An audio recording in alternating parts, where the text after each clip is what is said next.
E de repente uma camada de material branco no meio. O que será isto?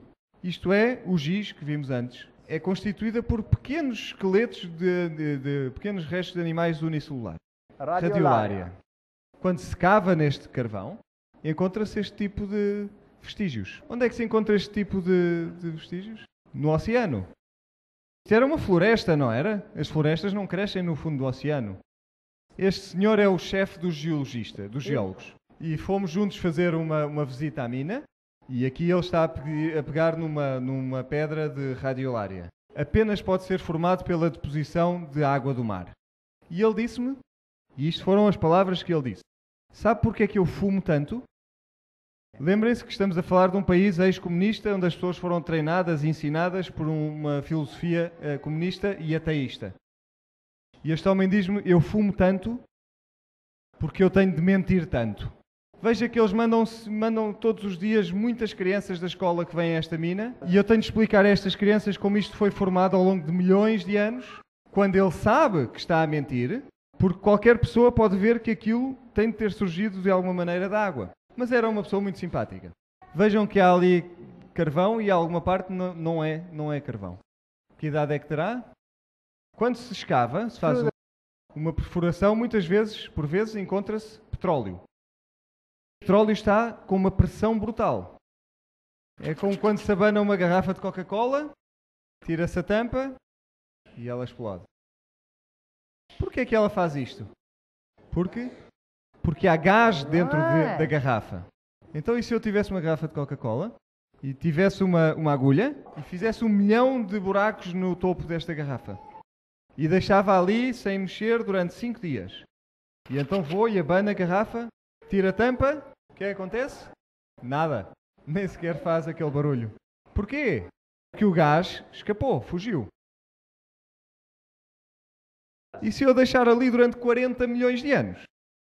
E depois abano-a? Já devia estar totalmente apodrecida, mas enfim, havia qualquer explosão. Isto acontece com a rocha, porque a rocha é porosa. É como se fosse uma garrafa com muitos buracos. Não pode ter milhões de anos de idade. Dizem-vos também nas escolas que podem provar que tudo é muito antigo. Quando tiramos amostras de gelo na Groenlândia, encontram todos estes anéis no gelo. Cada um destes anéis representa um ano.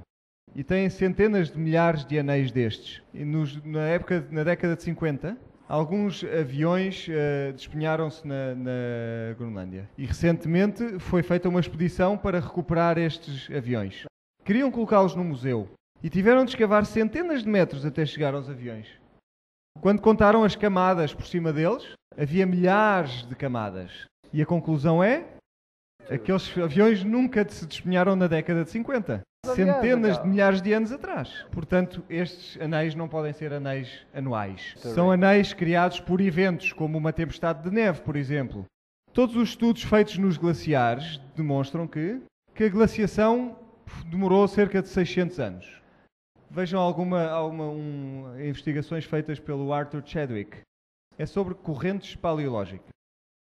A rocha diz-nos em que direção é que a água fluiu. Quando a água flui sobre algum material, deixa estas rugas e, portanto, podemos dizer que a água fluiu naquela direção. Outro exemplo. Todas as rochas antigas podemos estudá-las e ver em que direção é que a água fluiu. Podemos olhar para estas rochas em todos os continentes e a próxima camada e a próxima camada. Isto é um continente de hoje. Há bacias e, portanto, a água flui para as bacias de todas as direções. Se tivermos uma cadeia montanhosa, a água de um lado vai fluir para um dos lados e no outro lado da montanha flui no sentido contrário. Se estivermos num rio e está a chover, a água vem da nossa direita e da nossa esquerda. A água escorre no continente em todas as direções, depende da morfologia do local. Isto é o fluxo normal das águas hoje. Se vamos para a camada paleozoica, temos um problema. Parece que a água teve um fluxo nesta direção. Se vamos para a camada seguinte, o Mesozoico, temos outro problema. Parece que fluiu na direção contrária. E depois, chegando às camadas mais de cima, parece que é aleatório. Temos fluxos em todas as direções. Se formos para a América do Sul, temos o Paleozoico nas rochas antigas. A água fluiu do oeste ao longo de todo o continente para o sudoeste. E no Mesozoico aconteceu exatamente o oposto. Pensem nisto. O que é que falta aqui? Não há montanhas, não há Andes, não há nada. Portanto, a água devia estar a fluir para a direita e para a esquerda. Mas não há montanhas. Onde está o Amazonas? Puf! Gone! A água flui naquela direção. Na camada seguinte, flui na direção contrária. Qual é o problema? Não há montanhas, não há bacias, não há rios. Isto é normal? Não. Isto só pode ser explicado por uma catástrofe mundial onde a água foi para um lado e depois veio para o outro lado. E quando chegamos ao topo as coisas começam a ficar um pouco mais normais. Portanto, isto é após o dilúvio. E se fazemos este estudo para toda a Terra, temos exatamente a mesma conclusão. Portanto, ou não houve montanhas nem rios no passado, ou então não pode ter acontecido como a ciência diz que aconteceu. Aqui temos uma árvore petrificada e está na vertical.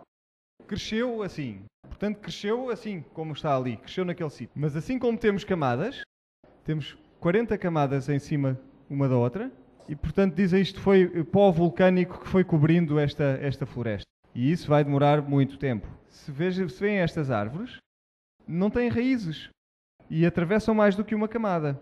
Não têm ramos, não têm corpo. Algumas destas árvores estão deitadas, não estão em pé. Aqui vemos algumas. E estão todas deitadas na mesma direção. Em qualquer das camadas elas estão alinhadas na mesma direção. E vejam nesta que está escavada como as raízes estão cortadas. Se cobrirmos uma árvore que está a crescer e ela ficar na vertical, as raízes vão estar partidas? Não. Vamos para o Monte St. Helens, em 1980. Houve uma erupção. O gelo derreteu-se, as árvores ficaram a flutuar. Vejam estas árvores. O que é que elas estão a fazer? Estão deitadas numa certa direção. Porquê? Porque a água as levou naquela direção. Vejam, não têm quaisquer raízes, não têm quaisquer ramos e não têm casca. Algumas são grandes e podemos ver algumas cavidades nelas. E isto é porque elas chocaram umas com as outras. Portanto, o catastrofismo coloca-as na mesma direção, sem casca e sem ramos e sem raízes. E depois, pouco depois, a montanha explodiu. Com a força de 500 bombas de Hiroshima. Uma grande explosão. As florestas foram literalmente destruídas. Aqui está uma cratera que foi formada. Está ali um homem, conseguem vê-lo? E está aqui um canyon que foi formado neste material que caiu da explosão. Algum caiu nos lagos. Criou uma espécie de tsunami. Criou este canyon em segundos. Vejam este canyon. Vejam as camadas. Os cientistas teriam atribuído milhões de anos a este canyon. Mas, na verdade, isto funciona por camadas. É depositado em camadas. Portanto, não demorou milhões de anos. E algumas das árvores que foram levadas para os lagos flutuaram e ficaram na vertical. Sim, e, portanto, mergulharam e estão na vertical. Se levarmos um sonar, todas estas linhas verticais são árvores que estão na vertical, no fundo do lago. E foram contadas 19.000 árvores na vertical. E se agora viesse uma destas camadas de lama, algumas seriam enterradas na vertical. E iam mais para o fundo. Outra camada de lama, algumas ficariam na vertical. Não teriam raízes porque foram arrancadas e não teriam casca nem ramos porque elas tinham estado a rodar na água e a chocar umas com as outras. E, portanto, todo este conjunto demorou apenas 3 meses a formar-se. Mas claro que demora milhões de anos até que a madeira se possa transformar em pedra. Há um rio no Yorkshire, na Inglaterra, que tem um grande conteúdo, uma grande percentagem de sílica. É exatamente o tipo de águas que vocês teriam depois de um dilúvio. Colocar lá o nosso ursinho de peluche. Ao fim de 3 meses,